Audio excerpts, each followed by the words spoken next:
Au nom du Père, du Fils et du Saint-Esprit, ainsi soit-il. Nul sacrement, disait donc notre curé, nul sacrement n'est nécessaire dès qu'il est impossible de le recevoir. Et cette conclusion est la foi de l'Église. Nous avons vu donc pour la pénitence, pour l'Eucharistie, et maintenant voyons le dernier sacrement, l'extrême-onction, puisque pour le mariage, il n'y a pas de souci, puisque les ministres du mariage sont les fidèles. Pour le baptême, on peut le faire.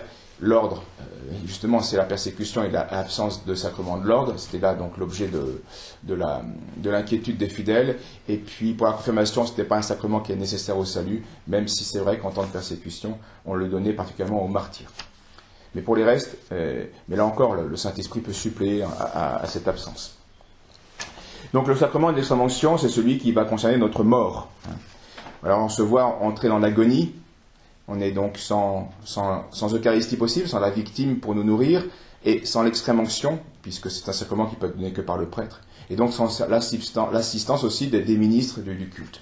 Donc on a, à ce moment-là, on craint un abandon particulièrement spirituel et particulièrement triste, complet et affligeant. Alors ce curé répond, consolez-vous, car Dieu, ce Père tendre, sait répandre ses grâces, ses bénédictions et ses miséricordes, même dans ces moments terribles. Et parfois, il peut le faire avec plus d'abondance que si vous pouviez être assisté des ministres du culte, dont vous n'êtes privé que parce que vous n'avez pas voulu l'abandonner lui-même. C'est toujours ça, bien sûr, la clé du problème, c'est « je souffre par amour de la justice et de la vérité ». Et par amour de la vérité et de la justice, tout soutien sacramentel m'est interdit. À ce moment-là, Dieu peut suppléer et avec abondance. Mais il va faire des remarques très intéressantes pour le sacrement de l'extrême-onction. L'abandon et le délaissement où nous redoutons de nous trouver ressemblera et ressemble à celui du Sauveur sur la croix. À ce moment-là, quand tout est absent et c'est là qu'on ressemble plus à Jésus-Christ sur la croix. Lorsqu'il disait à son Père, mon Dieu, pourquoi m'avez-vous abandonné ?» Que ces paroles sont instructives. Nos peines et nos délaissements nous conduisent à nos glorieuses destinées en terminant notre carrière comme Jésus-Christ a terminé la sienne. Jésus, dans ses souffrances, dans son abandon et dans sa mort, était dans l'union la plus intime avec son Père. C'est très mystérieux, mais humainement, c'est à ce moment-là qu'il était le plus uni avec le Père, alors que humainement, il était complètement abandonné. Dans nos peines et dans nos délaissements, soyons lui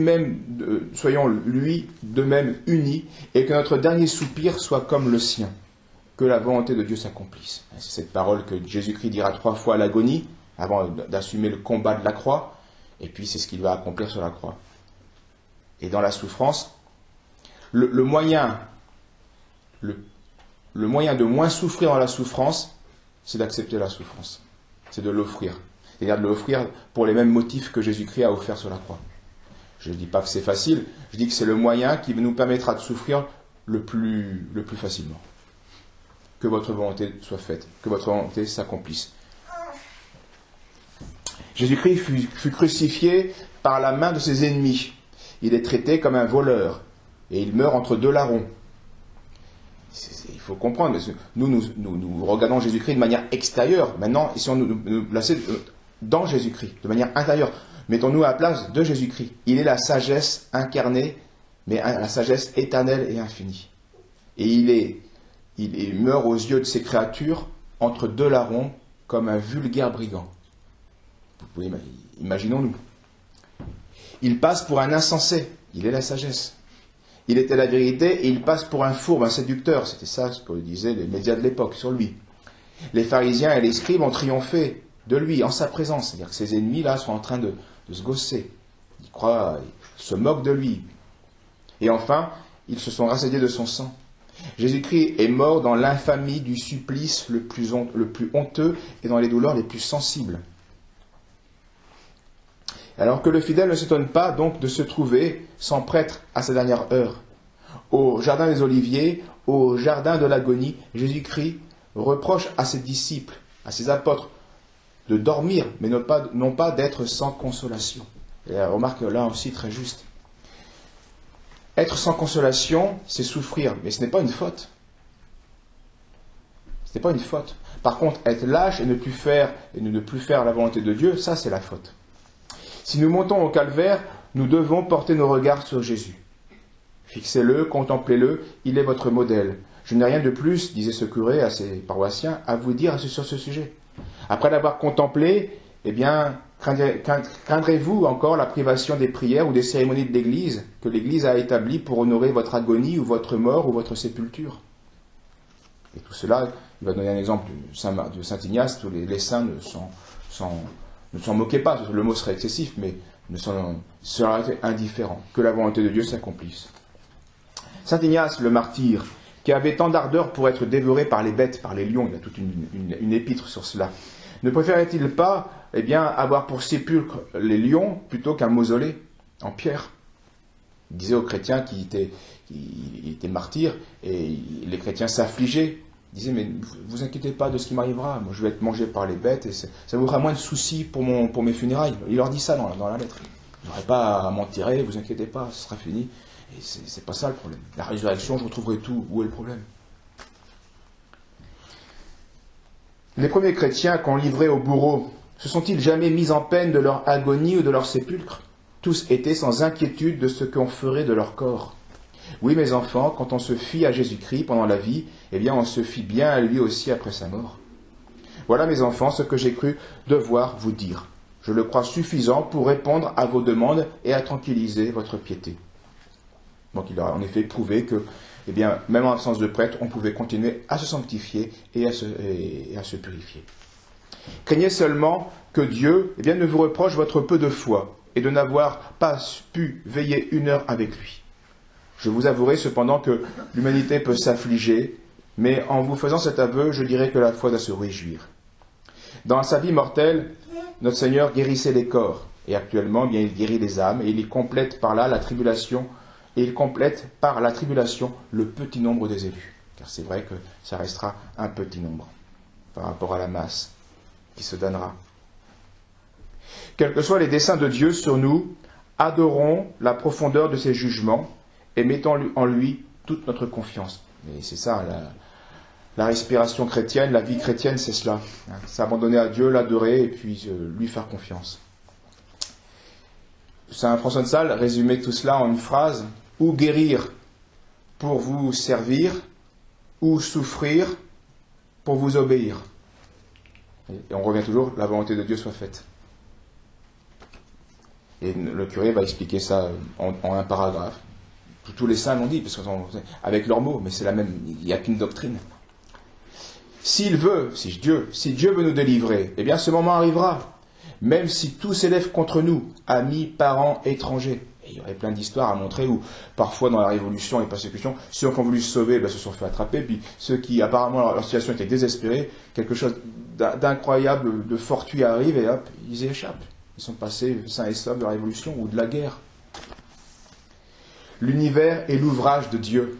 Il le régit. Et tout ce qui arrive est dans les desseins de sa providence, même si c'est crucifiant.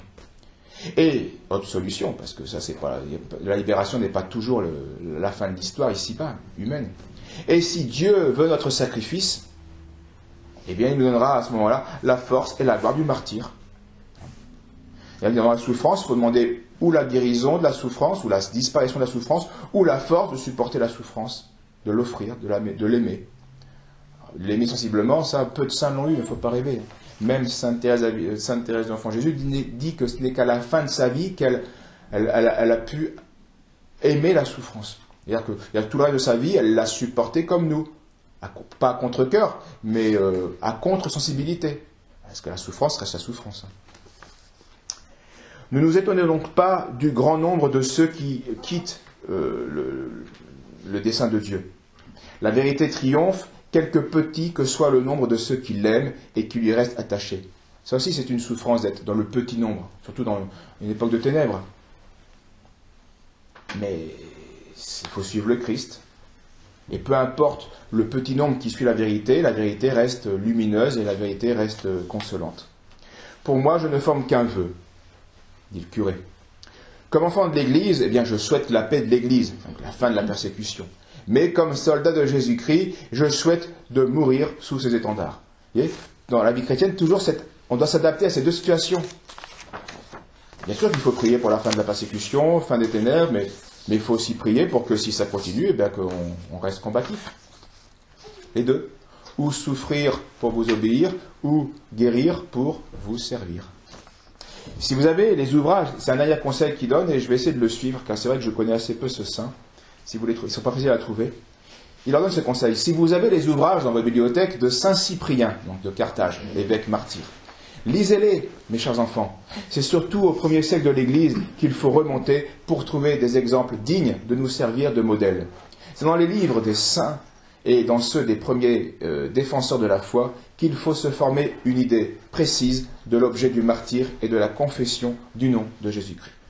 Notre espérance nous montre alors ou la persécution qui finit, ou la persécution qui nous couronne.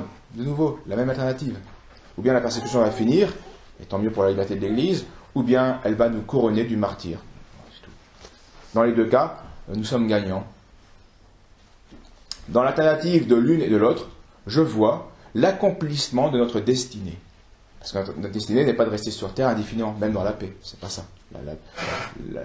La période de la terre n'est qu'une période passagère.